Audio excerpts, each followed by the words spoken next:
The first cold snap of November came early to Kansas City that year, sliding under the doors and pressing itself against the windows like something that had been waiting all autumn for permission to arrive. Elijah Darnell felt it in his knuckles before he felt it anywhere else. That was the way of it now. The weather spoke to him through his joints, through the particular ache that lived in the knuckle of his right index finger, the one that had been broken and reset badly in 1967 and had never quite forgiven him for it. He had learned over the decades to read that ache the way a farmer reads the sky, not with dread, but with the practical acceptance of a man who understands that some things cannot be negotiated with, only acknowledged. He was sitting at the kitchen table when the envelope arrived. He knew what it was before he opened it. The way it sat heavy in the slot, the way the return address in the upper left corner had that officious blue font that utility companies favored, as if the color itself communicated authority. He set his coffee mug down on the table with the careful deliberateness he applied to most physical actions, now the deliberateness of a man who had learned that haste was a young man's luxury. He opened the envelope slowly, the way a man opens things when he already knows the contents will require composure. $4,812. The furnace had been failing since September. He had known it ignored it the way old men ignore small pains, telling himself it would hold through to spring, telling himself he could manage with extra blankets, with the space heater in the corner that cost him $43 at the hardware store on Troost Avenue, and made a sound like an animal trying to breathe through water. But November had arrived with its early cold, and the furnace had finally given up entirely, and the repair company had sent a man named Brandon, who wore his cap backward and walked through Elijah's apartment with the bored authority of someone who had already decided the cost before he touched a single pipe. Brandon had written the figure on a yellow invoice and handed it across with the same expression he probably used when handing someone a receipt for a fast food order. $4,812. Elijah set the invoice on the table. He sat with that for a moment the way he sat with difficult things, not fleeing from it, not catastrophizing, just allowing it to exist in the room with him. His pension came to $1,640 a month. After the rent on this apartment on the boulevard, after the electric bill, after the groceries he bought every Wednesday at the store, 6 blocks south after Marcus's phone plan, which Elijah paid because Marcus was 22 years old and working part-time at a print shop between his college classes, and Elijah refused to add one more weight to that young man's shoulders, he had $47 left most months. Sometimes 53 if he was careful. He had not touched his savings account in 2 years because there was nothing in it worth touching. He was 78 years old and he was not afraid of much anymore. But $47 against $4,812 had a way of making the room feel smaller than its actual dimensions. Marcus appeared in the doorway of the kitchen, still wearing the gray sweatshirt he slept in, his reading glasses pushed up on his forehead.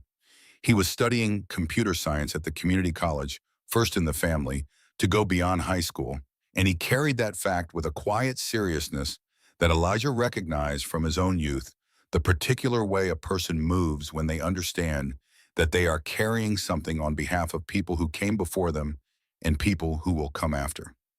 The boy noticed the invoice immediately. He had good eyes. He had always had very good eyes.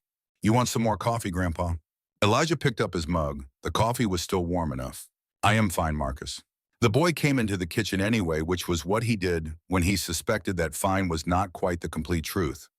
He sat down across from his grandfather, and he looked at the invoice, and he looked at Elijah, and he did not say anything for a moment because he had been raised to know that some silences are not invitations.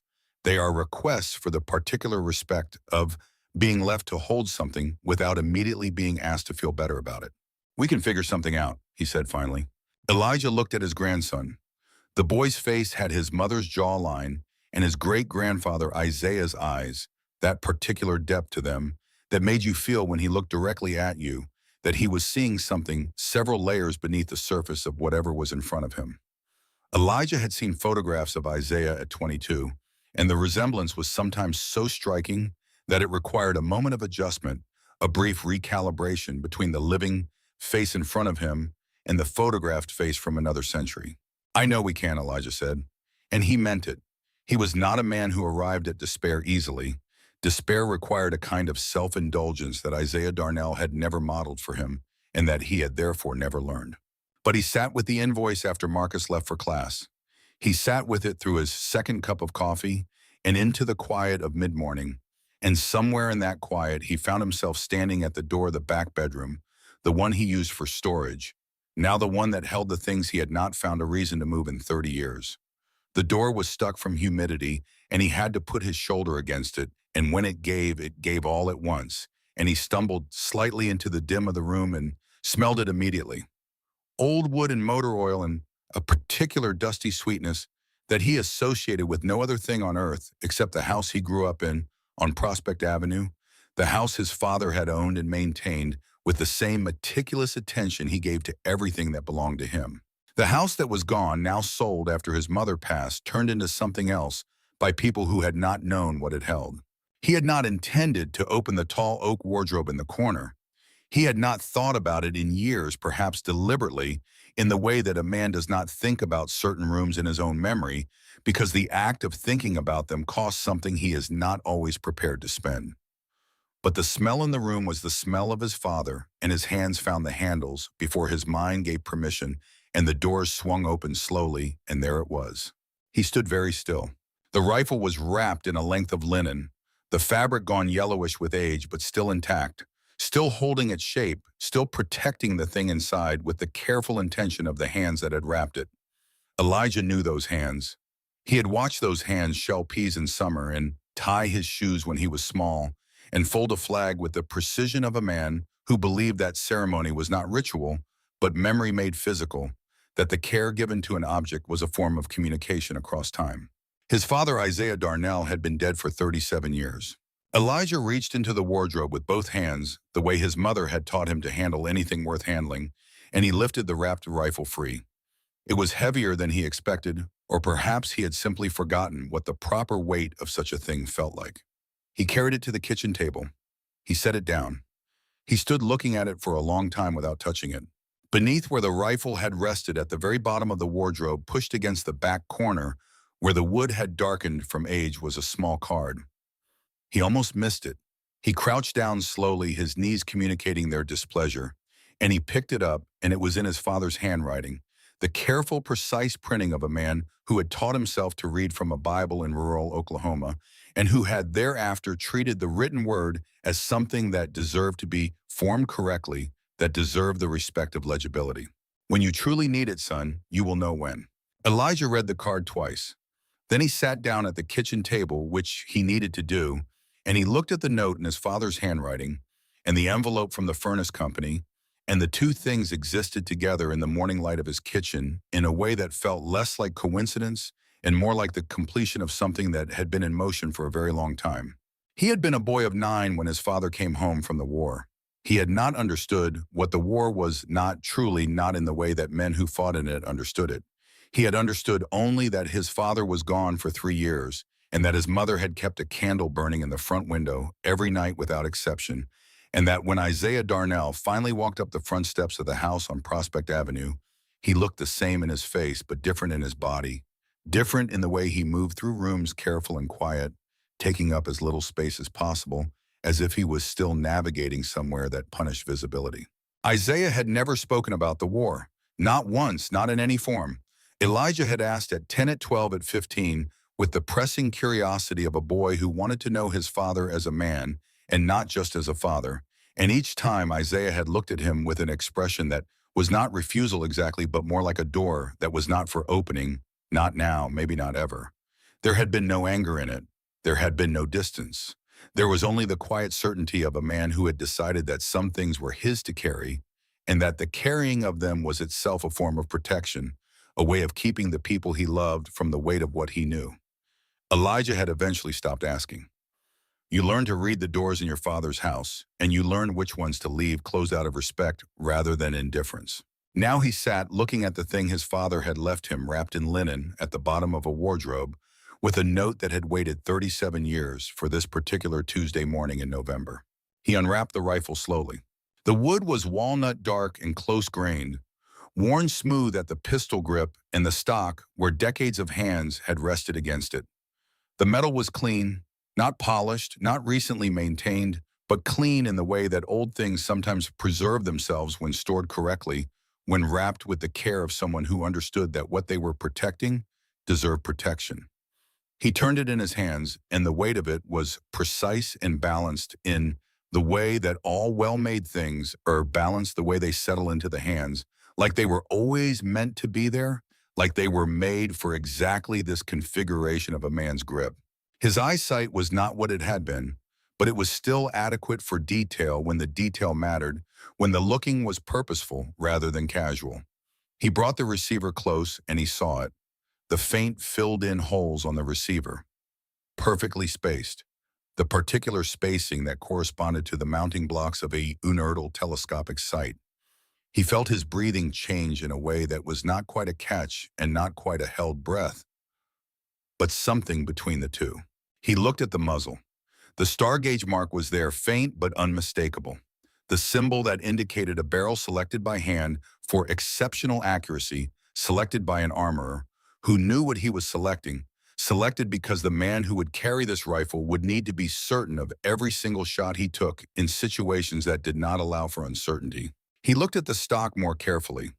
The grip was a C-type, the design requested specifically by the Marine Corps for its superior stability in the prone firing position.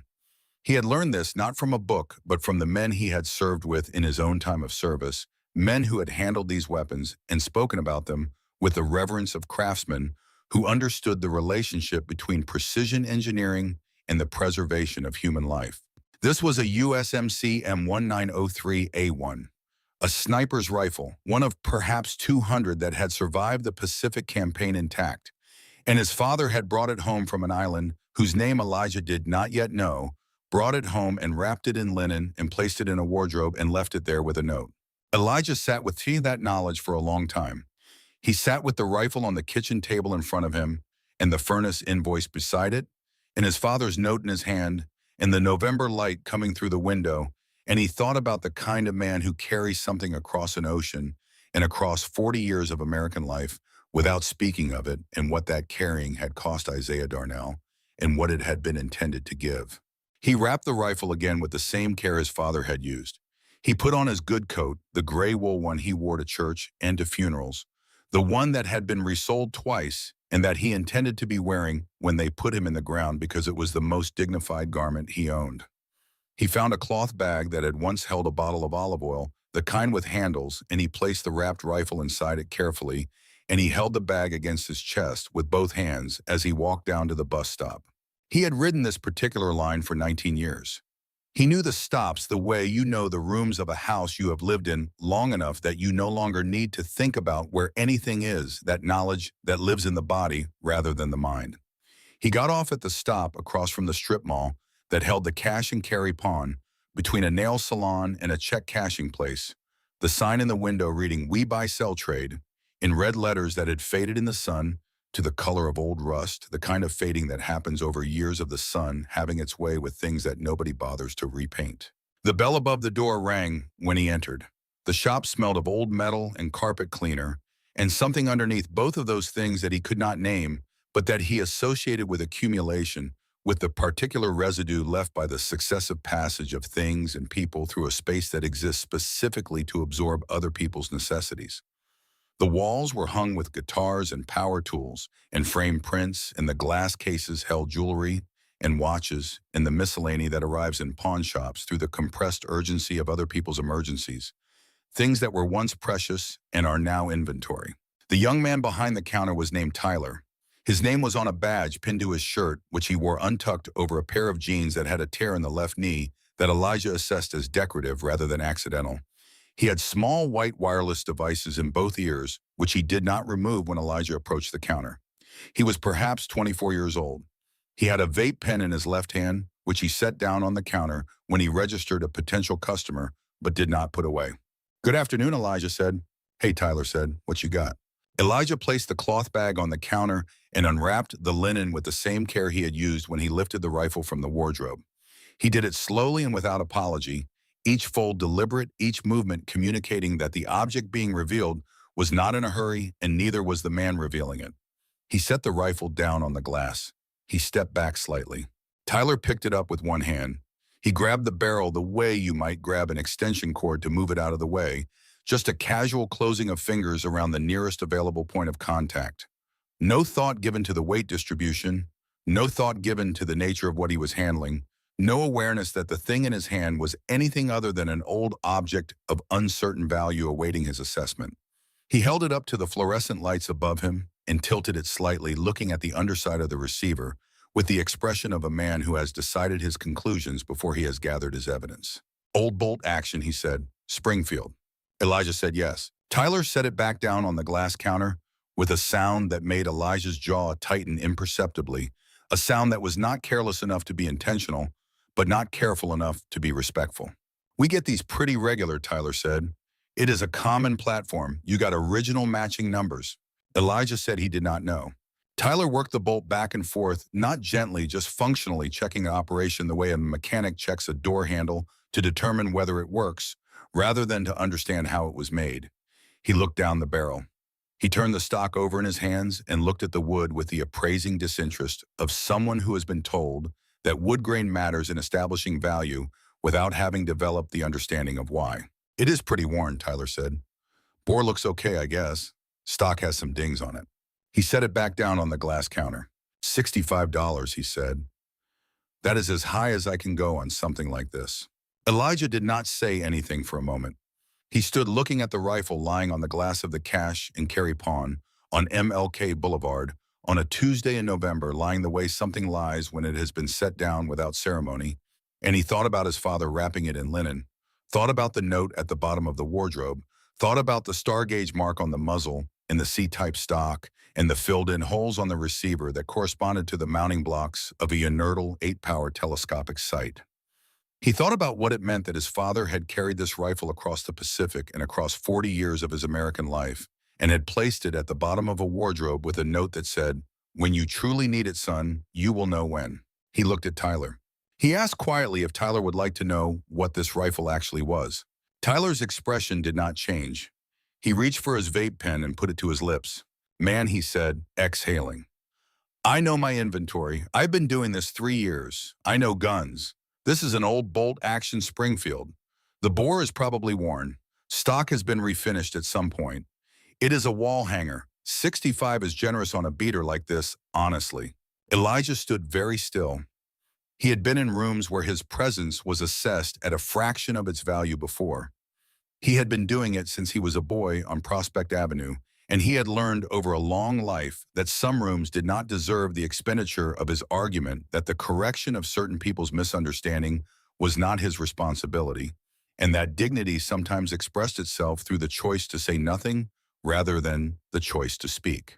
He wrapped the rifle back in the linen. He replaced it in the cloth bag. He said thank you in the tone he used when the thank you was not really about gratitude, but about the completion of an interaction. He walked out. He rode the bus home. He sat in the armchair by the front window, the cloth bag on his lap, and he watched the afternoon light move across the wall, across from him in the slow way it moved in November, when the sun was lower and the shadows stretched. He thought about his father. He thought about the furnace invoice on the kitchen table. He thought about Marcus coming home from his class at 4:30, still in the gray sweatshirt, still with those old eyes and that young face, still carrying the weight of being first in the family, to go past high school with the quiet seriousness of someone who understands that what they carry is not just their own. He did not hear Marcus come in.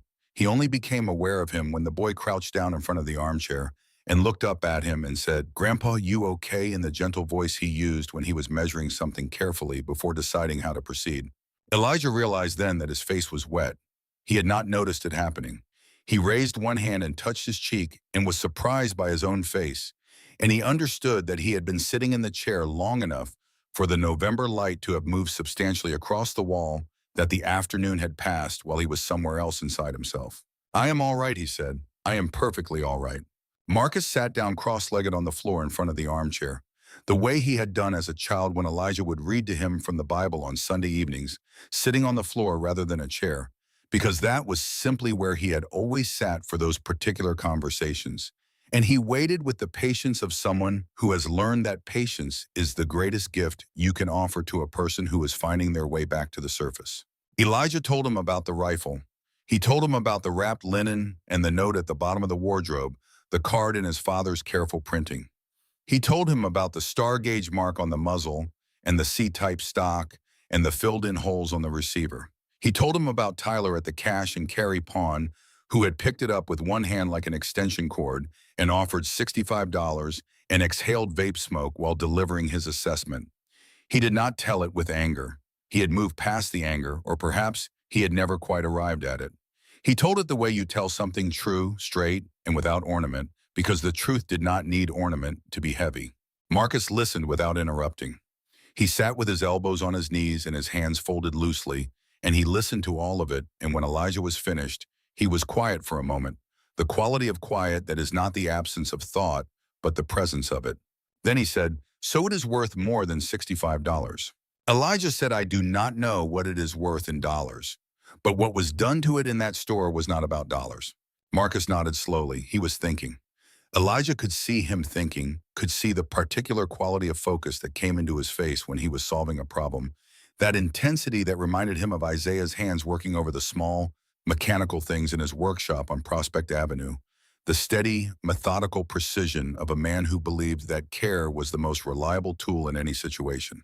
"Let me look into something," Marcus said. He did not say what. He got up from the floor and went to his room, and Elijah heard the quiet sound of him at his keyboard, the sound that meant the board was working rather than passing time. Elijah sat in the armchair until it was fully dark outside.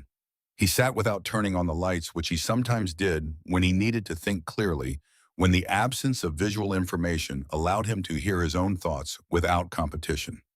He thought about his father. He thought about what it meant to bring something home from a place where everything was lost, where the dominant currency was not money or objects, but the simple fact of being alive when others were not. He thought about the precision of the rifle's construction, the care with which it had been preserved, the note that had waited 37 years for the morning when the furnace failed and the invoice arrived and a 78-year-old man opened a wardrobe door. He had left clothes for the better part of his adult life. "When you truly need it, son, you will know when." He did not know yet what the rifle was. He knew what he saw in it. He knew what his hands told him when he held it, the language of well-made things that he had been reading since he was a boy, watching his father in that workshop. But the full story of the thing, the history that lived in its serial numbers and its particular modifications, the meaning of the 11 names he had not yet found, but that were waiting for him in the grain of the walnut stalk, that history was still ahead of him. It was past midnight when he heard Marcus at the keyboard go quiet.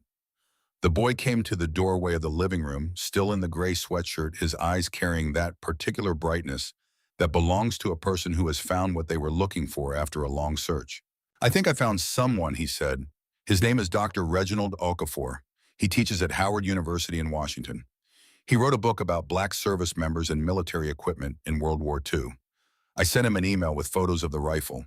He responded in 20 minutes. He said to call him in the morning." Elijah looked at his grandson, standing in the doorway of the dark living room. "You did good, Marcus," he said. The boy went back to his room. Elijah finally turned on the lamp beside the armchair. The cloth bag sat on the floor where he had placed it, the linen still wrapped around what his father had left him, patient and quiet, in the way that things are patient when they have been waiting for a very long time and have learned that the waiting itself is part of what they are. Dr. Reginald Okafor arrived at 7:45 in the morning, which was earlier than Marcus had suggested as a reasonable time, and exactly as early as a man arrives when the photographs he received the previous night have kept him awake until 3, going through reference materials and cross-checking serial number databases, and doing the kind of work that a man does when he recognizes something significant and cannot in good conscience let the recognition wait for morning. Elijah heard the car door from the front window. He watched the man come up the walk. Dr. Okafor was 58 years old and carried himself with a particular posture of someone who has spent decades in rooms where he was the foremost authority and has learned to wear that authority without announcing it, the kind of confidence that presents itself as calm rather than as assertion. He wore a dark charcoal overcoat and leather gloves, and his shoes were polished to a degree that registered even from the second-floor window. He carried a black case with reinforced corners and a combination lock, the kind that communicates through its own construction that what it protects is not casual. Marcus buzzed him in. Elijah was already at the kitchen table with the unwrapped rifle lying on a clean dish towel, the closest approximation he had to the soft examination cloth that a man like this would normally bring with him. Dr. Okafor came through the apartment door, and stopped in the entryway for a fraction of a second that was barely perceptible, but that Elijah registered because he had spent his whole life reading the small pauses in other men's bodies, the involuntary hesitations that occur when the eyes encounter something that the mind is not yet finished processing. The man's eyes had gone to the rifle on the table before he had finished his greeting. "Mr. Darnell," he said, "thank you for having me here. It is a privilege." He removed his gloves. From the black case, he produced a folded cloth of deep charcoal gray, and he spread it on the table beside the rifle without asking permission, because the gesture was not one that required permission. It was simply correct procedure, the natural action of a man who knows how these things are done.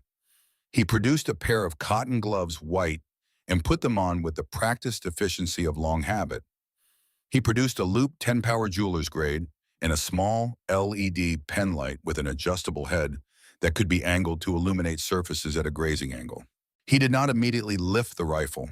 He stood at the table and he looked at it for a long moment with the quality of attention that certain men give to things they are not yet ready to touch, the particular patience of expertise that understands the value of looking before handling.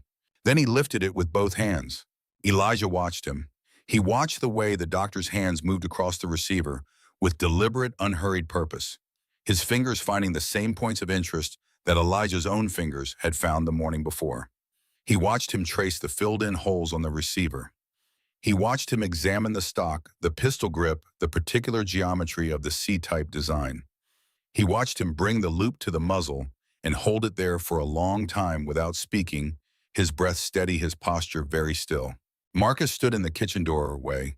He did not speak either. The apartment was quiet except for the sound of November traffic on the boulevard below and the faint, persistent hiss of the space heater in the corner that Elijah had moved from the bedroom to the living room. Dr. Okafor set the rifle down gently on the charcoal cloth. He removed the loop from his eye. He looked at Elijah with an expression that was composed but not without feeling, the expression of a man who has just confirmed something he had suspected and is now deciding how to present that confirmation to the person it most concerns. "Do you know what this is?" he asked. "I have some idea," Elijah said. The doctor nodded, once the nod of a man acknowledging that the person across from him is not uninformed. He said, "This is a United States Marine Corps M1903 A1 with an unertl telescopic sight configuration. The barrel bears a star gauge mark indicating that it was hand-selected for superior accuracy, one of approximately 8% of Springfield barrels that met that standard at the time of production. The stock is a C-type specifically requested by Marine Corps armorers beginning in 1942 for its ergonomic superiority in the prone firing position, the position from which a sniper does most of his work. Based on the mounting block configuration and the specific material used to fill the screw holes, this rifle was fitted with a unertl 8-power scope no later than early 1943. He paused for a moment to allow the information to settle. There are fewer than 200 known examples of this specific configuration remaining in private hands. Most are in institutional collections. Several have sold at auction in the past decade for figures between $90,000 and $240,000. Marcus made a sound from the kitchen doorway that he caught and suppressed. Elijah said nothing. He was looking at the rifle on the charcoal cloth. Dr. Okafor said, "May I ask where this came from?" "It was my father's," Elijah said. "His name was Isaiah Darnell. He brought it home from the war. He never spoke about it to anyone in his life, as far as I know." The doctor was quiet for a moment. Then he said, "Do you know anything about the serial number? Whether your father ever mentioned the specific circumstances under which he acquired it?" Elijah said he did not know. Isaiah had acquired it in the way of a man who acquired everything he kept, which was to say silently and with complete certainty that it was his to keep. Dr. Okafor turned the rifle carefully and brought the loop back to the receiver. He read the serial number aloud in a low voice. He wrote it in a small notebook he produced from the inside pocket of his overcoat. Then he opened his black case and removed a tablet computer, and he typed the serial number into a database that Elijah could see was specialized and institutional in its layout. Not the kind of database a casual researcher would have access to. He waited. The waiting had a particular quality that Elijah recognized from his time in the service, the quality of a man preparing himself to receive information that may arrive at significant speed and require immediate processing. The doctor looked at the screen of his tablet for a long time without speaking. His face did not change exactly, but something behind it became more careful. He set the tablet down. He said this rifle was originally assigned to Corporal James Whitfield, Bravo Company, 1st Battalion, 1st Marines, 1st Marine Division. He was killed in action on Guadalcanal on August the 9th, 1943. Elijah felt something shift inside him that was not surprise, but was something adjacent to recognition, the sensation of a piece of information arriving that you did not consciously know you were waiting for, but that fits into a space that was always its shape. Your father served with the 1st Marine Division on Guadalcanal, Dr. Okafor asked. He served in the Pacific, Elijah said. He never told me the unit. He never gave me a specific location or a specific date. He gave me nothing specific because specific things required explanation, and explanation required opening the door. The doctor nodded slowly. He said in 1943, Black Marines were not permitted to serve as combat infantrymen in the same manner as white Marines. The official designation would have been support roles, ammunition handlers, labor battalion assignments. But on Guadalcanal and the particular chaos and fluid terror of that campaign, the practical lines between those designations became in the field considerably less fixed than they appeared in the official record. He paused. It would not have been unusual for a Black Marine assigned to a support capacity to find himself in a combat situation that was never reflected in his official service record, because to have reflected it accurately would have required an acknowledgement of what Black Marines were actually doing in that theater, which the official record was at that time not designed to contain. Elijah sat with that for a moment. Dr. Okafor picked up the rifle again. He turned it slowly in his gloved hands. He was examining the stock now, the wood surface, running his fingers along the grain with a searching quality, rather than a merely appreciative one. He was looking for something. He moved the penlight close and angled it at a low grazing angle across the surface of the walnut wood near the heel of the stock, the light raking across the surface to reveal the topography of what was there. He said, Mr. Darnell, yes, come look at this. Elijah rose from his chair and came to stand beside the doctor. Dr. Okafor held the penlight at the angle that made the surface of the walnut wood reveal what it concealed in ordinary light. Elijah leaned close, his aging eyes adjusting, finding their focus. The names were there. Carved into the wood was something thin and very precise, cut to a depth that was shallow enough to pass completely unnoticed under a quick or careless examination, but deep enough to survive decades of storage without fading. Each letter had been made with care, the spacing deliberate and even. They ran in 2 vertical columns along the lower surface of the stock, 11 names in total, carved with the patience of a man doing something that required steadiness and time, and the willingness to keep going when the work was difficult. Elijah straightened up. He walked to the front window and stood with his back to the room. He stood there while the November light came through the glass and the space heater hissed, and Marcus breathed quietly in the doorway, and Dr. Okafor waited with the courtesy of a man who understands that some moments belong entirely to the person experiencing them and require nothing from anyone else. He said without turning from the window, I did not know he did that.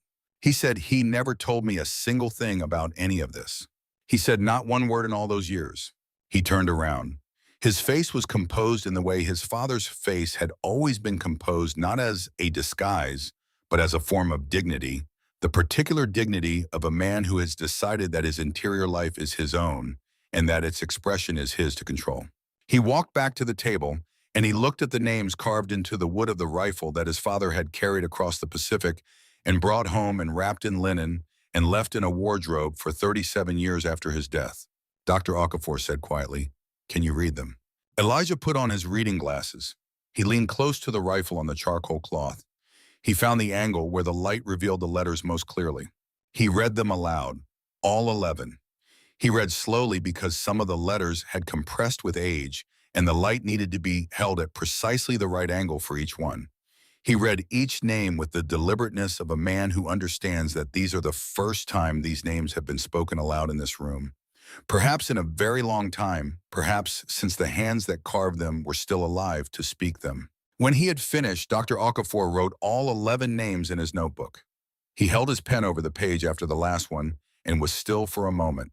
He said, I want to try something with your permission. He removed a small tool from his black case, not much more than a thin, flat implement, with a very fine beveled edge, the kind of instrument designed for work that requires precision in a small space. He worked it very gently along the edge of the rifle's pistol grip, where the wood met the metal plate of the grip cap, feeling along the joint with the sensitivity of fingers trained to detect things the eye alone cannot. It took him slightly more than 2 minutes of careful work, and then the grip cap came free in his gloved hands. And beneath it there was a hollow space, a cavity that had been cut deliberately into the wood, and in the hollow space there was a small piece of folded cloth the size of a handkerchief, folded in quarters aged to the same yellow-brown as the linen Elijah had unwrapped from the rifle, and inside the cloth was a piece of paper. Dr. Okafor placed it on the charcoal cloth with great care, as if placing something on an altar. He looked at Elijah. Elijah nodded. The doctor unfolded it. The paper was the color of old cream, and the ink on it had faded to the warm brown of very old writing, but was still entirely legible. The handwriting was the same careful printing Elijah had seen on the card at the bottom of the wardrobe. The same hand, Isaiah's hand. He recognized it the way you recognize your father's handwriting, with the specific intimacy of a knowledge that exists in the body rather than the mind. There were 11 entries, each one a name, a place of origin, and a sentence. One sentence for each man. The doctor read them aloud. Rufus Holloway, Memphis, Tennessee. He could sing anything you had ever heard and make it sound like something you had never heard before. He died before sunrise calling for his mother, and I held his hand until it was over. Calvin Price, Birmingham, Alabama. He had a photograph of his daughter that he looked at every night before he slept. Her name was Loretta. She was 2 years old. He said he was going home to teach her to ride a bicycle. Darnell Hayes, Shreveport, Louisiana. 14 months older than me and the steadiest shot in the division. He told me once that he had never been afraid of dying, only of dying without anyone remembering that he had lived. Leroy Jackson, Chicago, Illinois. A big laugh that came from somewhere deep and arrived before he did. He always found something worth laughing at in the worst situations. He said laughter was a form of survival, and he was right. I have thought about his laugh every single day for 30 years. Terrence Boyd, Montgomery, Alabama, a school teacher before the war. He spent his evenings writing letters to the children he had taught, telling them to stay in school and to keep going. He had 47 of those letters he never got to send. Willie Simmons, Mobile, Alabama. He was afraid of spiders, but not of anything else on this earth. He died carrying a man twice his size, and he never once put him down. Cedric Nash, New Orleans, Louisiana. The best cook in any outfit I ever served with. He could make something from nothing. He said it was a skill he had learned from necessity, and he was not wrong, and I admired him for it every day. Vernon Hayes, Savannah, Georgia, a carpenter before the war. He said his hands remembered wood the way a musician's hands remember music. He was going to go home and build his mother a new house. Reginald Barnes, Detroit, Michigan. Quiet. The most quietly brilliant man I ever knew. He read everything he could get his hands on. He told me once that a man who reads can go anywhere, even when his body cannot. Clyde Washington, Atlanta, Georgia. Married 3 months before he shipped out. His wife's name was Dorothy. He talked about her every single day without exception. He said love was the only thing that made the rest of it make any sense at all. Zion Porter, St. Louis, Missouri. 20 years old, the youngest of us. He had his whole life in front of him, and he faced the end of it with more courage than I have ever seen in a man of any age. I will carry his face with me until I cannot carry anything anymore. When Dr. Okafor finished reading the 11th entry, there was complete silence in the apartment. The space heater had stopped its hissing. The traffic outside had thinned. The silence was of the specific quality that belongs to rooms where something has just been acknowledged that has gone unacknowledged for a very long time. Then Marcus spoke from the kitchen doorway. His voice was steady, but careful with itself. He said none of these men are in any official record. Dr. Okafor looked up from the paper. He said, the records of black service members from this period are systematically and profoundly incomplete. The segregation of units, the administrative categorization of certain men as support personnel, when they were in practical reality, combat personnel, the general institutional neglect applied to black service members throughout this era, in which their sacrifices were acknowledged selectively, if at all of these things contributed to an evidentiary record full of deliberate absences. He paused.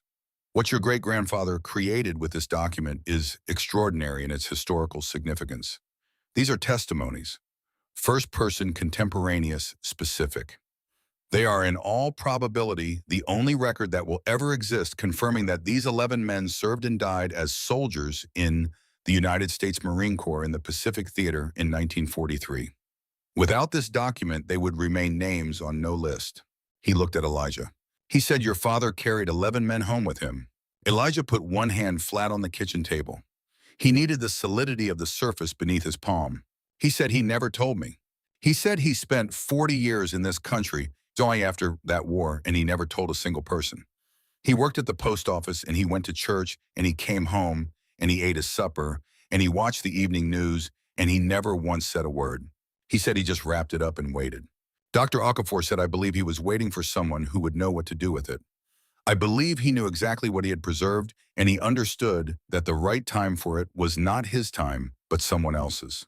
Elijah looked at his grandson standing in the doorway of the kitchen. Marcus was very still, his arms at his sides, his face carrying the particular expression of a young person who is in the process of understanding something that will permanently and irreversibly alter the way they see their family and themselves and the country they inhabit. Elijah said, "What do we do now?" Dr. Okafor said the National Museum of African American History and Culture in Washington has been building a collection specifically dedicated to exactly this kind of recovery. The unacknowledged Black combat experience in the Second World War, the systematic erasure of Black service from the official record, the testimonies of men whose valor was documented by no one but themselves.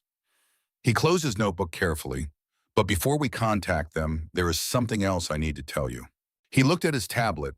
He had been running searches during the conversation, quiet background work, that Elijah had noticed and noted without comment. He said, "Calvin Price, Birmingham, Alabama.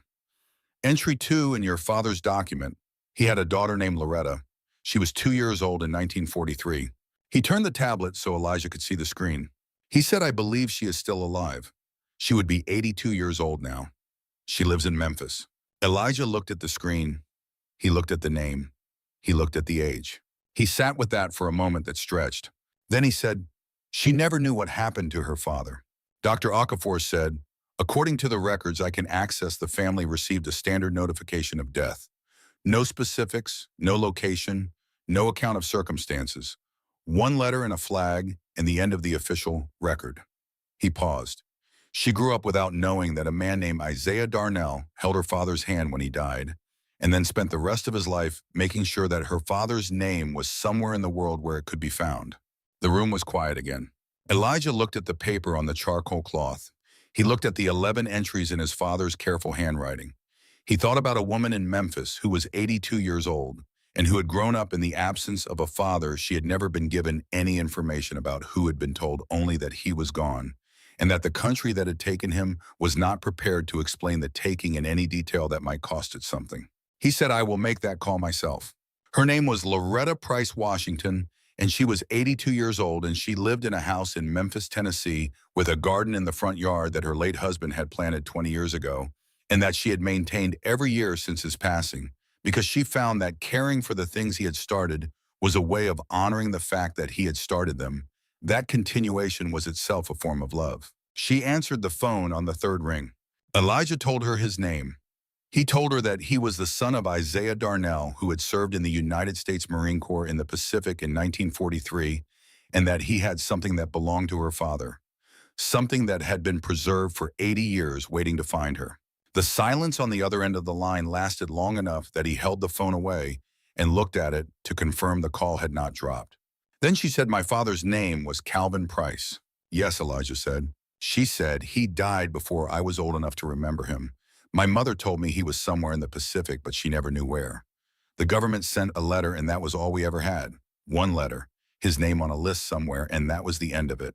Elijah said, "I have my father's account of your father, written by his own hand, from the place where he died.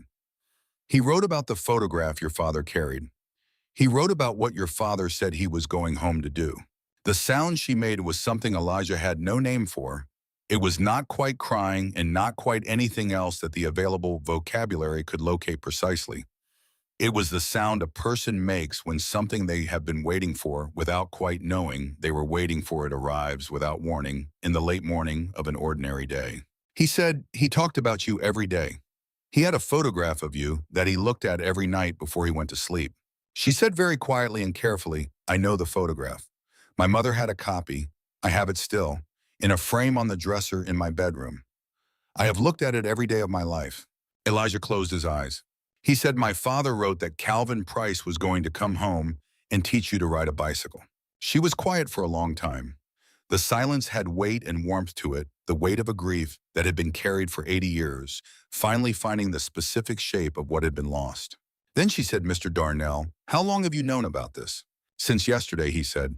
She laughed, then a brief surprise sound that contained within it the particular absurdity of 8 decades of not knowing, resolving itself in a single day, and he heard in it something that reminded him of the quality of release he associated with prayer, the sudden lightness of a burden set down. He asked her if she would be willing to speak with the people from the museum. She said, Mr. Darnell, I would have gotten in my car and driven to Kansas City myself this morning if that was what it took to see what you are describing. He believed her completely. Dr. Okafor made contact with the National Museum of African American History and Culture that same afternoon. He had an established relationship with their acquisitions department, had collaborated with them previously on the recovery of materials related to the Harlem Hellfighters and other systematically underrepresented portions of the Black military experience. And he knew the name to call and the language to use and the particular quality of urgency to communicate when communicating urgency to people who understood its specific calibration. Elijah sat in his armchair and listened from the living room while the doctor spoke on the phone using words like provenance and primary documentation, in first-person contemporaneous testimony, and combat record recovery. And he thought about his father at the kitchen table on Prospect Avenue eating supper in silence, watching the evening news with his hands folded in his lap, carrying all of this without inflection for 40 years. The museum's response came back within 2 hours. They would send their director of acquisitions to Kansas City within 48 hours. She arrived on a Thursday morning. Her name was Dr. Yolanda Sims, and she was 51 years old, and came accompanied by a colleague who handled documentation and transport, and she shook Elijah's hand with the firm, steady grip of someone who has been moving toward this specific kind of moment for her entire professional life, and is not prepared to treat the arrival of it casually. She examined the rifle. She examined the names carved in the stock under the penlight, leaning close with the same focused stillness Dr. Okafor had brought to the same examination 2 days before. She read the paper with the 11 testimonies twice slowly, and when she finished reading it the second time, she sat very still in the kitchen chair and looked at the table for a moment without speaking. Then she looked at Elijah.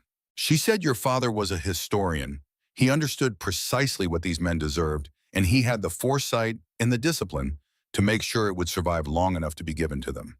She told him what the museum was prepared to offer, the rifle given its rarity and its specific provenance as a documented piece of the unacknowledged Black combat experience in the Pacific, would appraise conservatively between $140,000 and $180,000. The document as a primary historical record of a type and specificity the museum had never before acquired would be assessed separately and substantially. In combination, accounting for the extraordinary nature of what they were being offered, the museum was prepared to make an acquisition offer of $220,000 for the complete collection. Elijah sat very still. Marcus, seated beside him, did not move. Dr. Okafor, who had driven down for the meeting and who had known the figure was likely and had chosen not to prepare them for it because he believed the experience of receiving it without anticipation was the appropriate way to receive it, looked at the window. Elijah said, there is one condition. Dr. Sims said yes. He said, there is a woman in Memphis named Loretta Price Washington. She is 82 years old. She is the daughter of Calvin Price, the second entry in my father's document. She has spent her entire life without knowing what happened to her father or where he died or who was with him when he died. I would like her to be present at the formal transfer of the collection. And I would like her father's name and the names of all 10 other men in that document placed on the exhibit in a way that a person can stand in front of and read, not in a footnote, on the wall, in letters that a person can see from across the room. Dr. Sims looked at him for a moment. She said, Mr. Darnell, placing those 11 names on the wall of that exhibit in permanent letters was not a condition we needed you to make. It was already our intention from the moment Dr. Okafor described what you had found. Those men will be on that wall. Their names will be there as long as that building stands. Elijah nodded once. He said, then we have an agreement. The formal transfer of the collection took place 3 weeks later on a Saturday morning in December, when the Kansas City sky was the particular shade of gray that precedes snow, and the air had the dry clarity that comes with serious cold. Loretta Price Washington drove up from Memphis with her daughter and her grandson, a boy of 9 named Calvin, named for the great-grandfather he had never known anything about until 3 weeks ago, named in the hope of connection to a man who had become, in the absence of information, more shape than person, more absence than presence. Loretta was a small woman with very straight posture and the particular quality of stillness in her face that belongs to people who have learned over long lives to hold large things with composure. Her eyes, when she looked at Elijah in the parking lot of the museum's regional office, reminded him with a jolt that he was not entirely prepared for of the quality of attention he had seen in Isaiah Darnell's face in the photographs from 1942. The depth of it, the seeing-through quality. They embraced in the parking lot, and neither of them said anything for a moment, because some exchanges are better conducted through the pressure of one person's hands on another person's shoulders than through language, and both of them understood this without needing to say so. Inside, before the formal proceedings began, Dr. Sims spread the document on the table so that Loretta could read her father's entry in the words of the man who had been with him. She read it slowly. She read it twice. She reached out and touched the paper gently with one finger, and then stopped herself and withdrew her hand and sat quietly for a moment. Then she looked at Elijah and said, he was afraid he would not come home. He told my mother before he shipped out that he was afraid. She always said that was the one honest thing he said to her before he left, the one thing he did not dress up. Elijah said, my father believed that he was going to. My father wrote that your father talked about you every single day, that he was going to come home and teach you to ride a bicycle. She pressed her lips together briefly. She said, I learned to ride a bicycle when I was 6 years old. My uncle taught me, my uncle who was a patient man and a good teacher, but who was not my father. And I always wondered my whole life whether I was doing it right, whether I was holding my arms the right way, whether I was doing it the way he would have wanted me to do it. For 80 years, I wondered that. Elijah looked at her. He said, I think you were doing it exactly right. She looked at him for a moment, and then she smiled, and it was the smile of a person setting something down that they have been carrying for a very long time, and it transformed her face. The transfer was completed. The papers were signed. Dr. Sims shook hands with everyone in the room. Her colleague photographed the document and the rifle with the precise, unhurried attention of someone who understands they are documenting something that will matter to people who have not yet been born. Dr. Okafor stood near the window with his hands clasped at the small of his back, and his expression composed the expression of a man who has spent his entire professional life working toward moments exactly like this one, and has learned through long experience to receive them without diminishment. Young Calvin, the 9-year-old, with his great-grandfather's name, stood at the edge of the table and looked at the document and the rifle with the serious, evaluating attention of a child who understands that the adults in the room are doing something important, even if he cannot yet fully articulate why. He looked up at Elijah and said, did your dad know all those men? Elijah said yes. He knew every one of them. Calvin said, and he kept their names so nobody would forget them. Elijah said, that is exactly what he did. Calvin nodded slowly and looked back at the document on the table at the 11 entries in the careful printing of a man who had been 22 years old on an island in the Pacific and had understood that the keeping of names was itself a form of survival. Elijah used the money the way he had decided to use it in the armchair at home, on the evening after Loretta called in the quiet before Marcus went to bed, in the space where decisions arrange themselves clearly when a man is old enough to make them without ambivalence, and has had long enough to understand what things are actually worth. He paid the furnace invoice. He called the repair company and paid the $4,812 by phone, and the woman who processed the payment said, have a nice day, and he said thank you, and he meant it as a complete sentence, a full expression of a feeling that extended well beyond the transaction it was attached to. He established a scholarship in the name of Isaiah Darnell for Black students at the community college studying history or political science, or any discipline related to the documentation and preservation of underrepresented American experience. $5,000 per year funded in perpetuity from the interest on the principal he set aside, one student each year.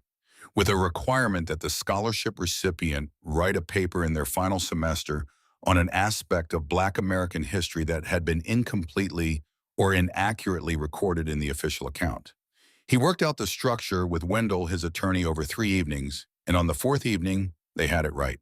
He arranged for a new stone at his father's grave. The original stone was modest, his name and dates, and nothing further, which was what the family could afford in February of 1987, and what Isaiah Darnell had given no instructions about because Isaiah Darnell had never spoken about himself in terms that required monuments. Elijah worked with Wendell on the inscription for 3 evenings, trying different arrangements of words, testing them against what he knew of his father and against the 11 entries on the document and against the note at the bottom of the wardrobe, and on the fourth evening he had it. Isaiah Darnell, 1921 to 1987, Corporal, United States Marine Corps, Pacific Theater, 1942 to 1945. He carried his brothers home. He did not forget their names. He sent Loretta a copy of the inscription in a letter, and she called him 3 days later and said it was exactly right, and they talked for 25 minutes about the weather in Memphis, which she said was considerably more hospitable than Kansas City in December, and about her grandson Calvin, who had recently announced his intention to become a marine biologist, and about whether there was a good diner near the museum in Washington, because her daughter was already planning the trip for the exhibit opening in the spring, and Loretta intended to eat well while she was in the city. He told her about Millie's Diner on the boulevard, and she said she would keep that in mind for the next time she found herself in Kansas City, which she now considered a very strong possibility. He went to Millie's on a Thursday morning 2 weeks before Christmas with his old friend Otis Chandler, who was 76 years old and had lived 3 blocks east for 22 years, and who was the specific kind of friend that old men are fortunate enough to have, the kind who shows up without requiring an invitation and leaves without making you feel the obligation of his having come, and who had known Elijah long enough to understand that the story of the rifle and the wardrobe and the 11 names and the woman in Memphis was not a story that required exclamations. It required the particular respect of being received quietly. They sat at the counter and ordered the eggs and the coffee and the toast that Millie's had been serving since 1974, in quantities and at a quality that had not changed materially in 50 years. And after a while, Otis looked at his coffee and said, $65. Elijah said, that is what the young man offered. Otis said, for a rifle that turned out to carry the only surviving testimony of 11 American soldiers. Elijah said, for a wall hanger. That was his exact word, wall hanger. Otis shook his head in the slow way of a man who has lived long enough to stop being surprised by the specific forms that misunderstanding takes, but who still finds each new instance worth acknowledging. He took a sip of his coffee. Outside on the boulevard, a city bus moved past, and the windows of the diner vibrated very slightly with the passage of it. He said, your father knew what he had. Elijah said he knew what he had, and he knew it was not yet time. He kept it until the time arrived. Otis said, it is a good thing he raised you with the eyes to recognize it. Elijah wrapped both hands around his coffee cup. The ceramic was warm against his palms, warm in the particular way that things are warm when the cold outside is serious, and the inside of a place has earned its warmth through 50 years of being consistently what it says it is. He said, I think he was counting on that. They sat in the warm interior of Millie's Diner, while December pressed against the glass outside, and the coffee was refilled without asking, and the toast came with the butter that had been sitting out long enough to be exactly right, and the two old men did not say very much more because there was not much more that needed saying. The world moved fast, and it assessed value quickly, and it reduced things to what they appeared to be on the surface. And a 78-year-old man in a worn coat on a Tuesday morning in November was just an old man to a young man who had not learned yet that the surface of things was the least interesting part of them. But inside the worn coat was a man who had been reading the language of well-made things since he was 9 years old on Prospect Avenue. And inside the cloth bag he was carrying was a piece of American history that had been waiting 37 years for someone with the eyes to see it. Isaiah Darnell had carried 11 men across the Pacific and across the years and into the bottom of a wardrobe on Prospect Avenue, and had left them there in the care of the son he had raised to understand that some things were worth carrying and that the carrying of them was itself the most important work. 3 months after the formal transfer, a plain envelope arrived in Elijah's mail slot with a Kansas City postmark and no return address. Inside was a personal check made out to Elijah Darnell for $65, the exact figure Tyler had offered at the cash and carry pawn on the Tuesday in November that now felt like it belonged to a different chapter of his life than the one he was currently living. The check was folded around a piece of paper with handwriting that was uneven and young, the handwriting of someone who did not write by hand regularly and was making the effort specifically for this. It said, "Mr. Darnell, my name is Tyler. I was working at Cash and Carry Pawn on MLK Boulevard last November when you came in. I read about what happened in the Kansas City Star. I read the whole article twice. I did not know what I had in front of me. I did not know what you were trying to tell me. I want to return the price I offered. I know it cannot fix what I did. I would like to come to the exhibit at the museum if that is something you would allow. I want to understand what I missed. I think I need to." Elijah read the letter twice. He folded it carefully and placed it in the wooden box on the kitchen table where he kept things worth keeping, the box that held his father's note and Marcus's first report card and a photograph of his wife from a summer in the early 1970s when everything was possible. He called Marcus in from the next room. Marcus read the letter. He looked up at his grandfather with the expression of a person who is not quite certain how to read the response required. Elijah said, "We are going to need one more ticket for Washington." Marcus said, "You are going to let him come." Elijah set the letter down on the table beside the wooden box. He said, "Your great-grandfather spent 40 years waiting for someone to be ready to understand what he had carried. He did not require that the understanding arrive on any particular schedule. He just required that it arrive." Marcus looked at him for a moment. He said, "I think that is the most like great-great-grandfather Isaiah thing I have ever heard you say." Elijah said, "I will take that as the highest compliment available." The exhibit at the National Museum of African American History and Culture opened on a Saturday morning in April. The kind of April morning in Washington that is precisely what April is supposed to be, cool and sharp with a brightness that comes after winter and feels like a statement rather than merely a condition. The cherry blossoms were in the last days of their blooming, and the petals were falling in the light wind and gathering at the edges of the paths in soft pale drifts. Elijah stood in the hall in his good gray wool coat with Marcus on one side of him and Loretta Price Washington on the other. Her daughter stood behind them, and beside her was Calvin, who was 9 years old and who wore a button-up shirt for the occasion, and who had spent the drive from the hotel asking questions about his great-great-grandfather that his mother answered as fully as she could, which was now considerably more fully than it had been 4 months ago. Tyler stood a few feet away, near the entrance to the hall, wearing a collared shirt and holding a museum brochure he had been reading since he arrived. He had driven up from Kansas City. He had been the first person at the museum when the doors opened. He stood now with the particular quality of attention of a person who understands that they are a visitor in a room where others have earned the right to be at the center, and who is honoring that understanding by observing rather than inserting himself. Elijah had greeted him in the lobby and shaken his hand and said, "Only I am glad you came." Tyler had looked at him with the expression of someone who is still in the early stages of understanding something large and who recognizes they are not yet done. The exhibit room held the rifle and the document in individual climate-controlled cases of dark glass. The rifle was mounted on a bed of rich dark velvet positioned as a sniper would position it, the stock resting naturally, the muzzle elevated slightly.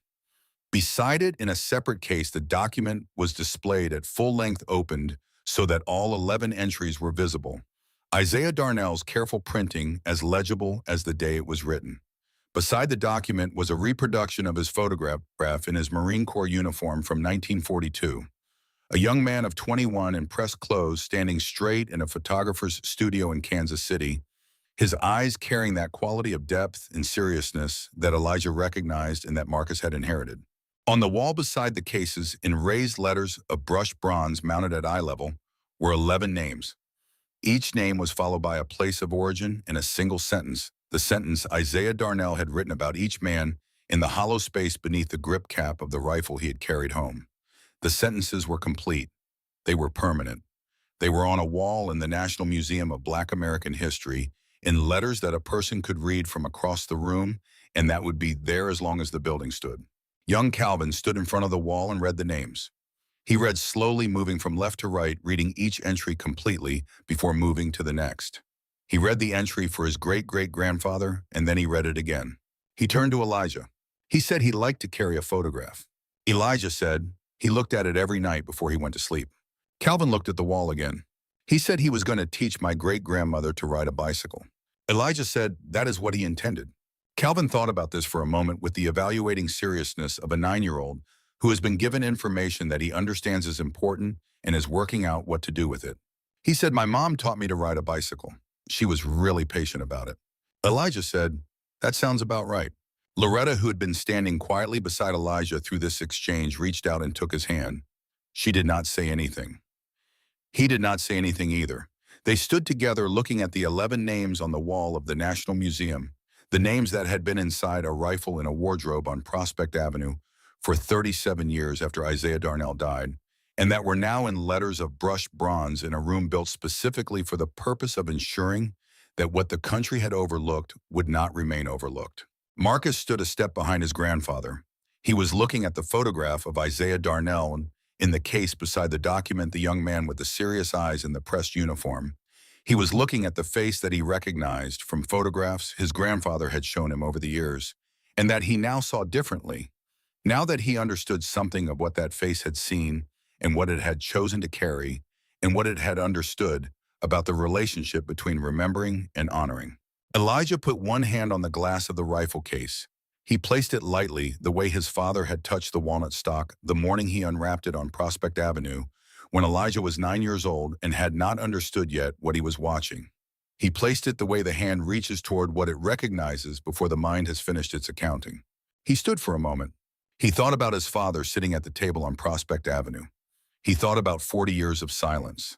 He thought about the care with which a man wraps something in linen and places it at the bottom of a wardrobe and leaves beside it a note in his own handwriting that says, when you truly need it, son, you will know when. He thought about what it meant to keep something with that kind of patience, to preserve it across decades with that kind of faith in the person who would eventually find it. He thought about 11 names in brushed bronze on a wall. He thought about a woman named Loretta who had learned to ride a bicycle without her father and had wondered for 80 years whether she was doing it right. He thought about a young man named Tyler standing near the entrance to the hall reading the exhibit brochure with the careful attention of a person who has decided they need to understand something they missed and are prepared to start at the beginning. He thought about Marcus behind him looking at the photograph of a man he would never know, but from whom he had inherited the eyes. Outside the museum, the cherry blossoms were still falling. Inside, in the particular quiet of a room built for exactly this purpose, 11 names stood in permanent letters on a wall that would hold them for as long as anyone cared to maintain a building dedicated to the proposition that the things the world overlooked were worth looking at again more carefully, with the patience of someone who has learned that the most valuable things are almost never the ones that announce themselves. Elijah stood with his hand on the glass and thought about his father. He thought, you knew. You always knew. You wrapped it up and you waited, and you were right to wait, and I am sorry it took me so long to open that door. He did not say this aloud. He did not need to. Isaiah Darnell had spent a lifetime communicating the things that mattered through objects and careful preservation, and the patient faith that the right person would eventually know what to do with what was left behind. Elijah had learned that language. He had been learning it since he was 9 years old, watching his father's hands in the workshop on Prospect Avenue. He understood it now in a way he had not understood it before. He removed his hand from the glass. He turned to Marcus and said, your great-grandfather would have liked you very much. Marcus looked at him. His eyes, those eyes that had come down through the generations in the particular shade and depth that belonged to the Darnell men, were bright in the way they got when he was feeling something he had not yet found the words for. He said, I think I would have liked him too. Elijah said, I know you would have. You are more like him than you know. They stood together in the room with the 11 names on the wall and the rifle on the velvet and the document in Isaiah Darnell's handwriting and the cherry blossoms falling outside in the April light, and the world outside moved the way the world always moved, fast and certain of its own assessments, sure of what things were worth and what they were not, passing quickly over the surfaces of things and arriving at conclusions that cost nothing to reach and meant nothing to hold. But in this room, in this particular light, 11 names stood in brushed bronze on a wall and would not be moved. The world rarely recognizes what is truly valuable, because some things carry a worth that can only be seen by those willing to look past the surface, past the worn coat and the scuffed shoes and the quiet voice, past the yellowish linen wrapping, and the dings in the walnut stalk past the silence of a man who came home from a place where everything was lost and chose to carry it rather than put it down. Some men spend their whole lives carrying that worth in silence, waiting for the morning when the door opens and the person they raised to have the eyes finally finds what was always meant to be found. Isaiah Darnell had waited 37 years. Elijah Darnell had waited 78. And the 11 men on the wall had waited 80 years for the morning when their names came home.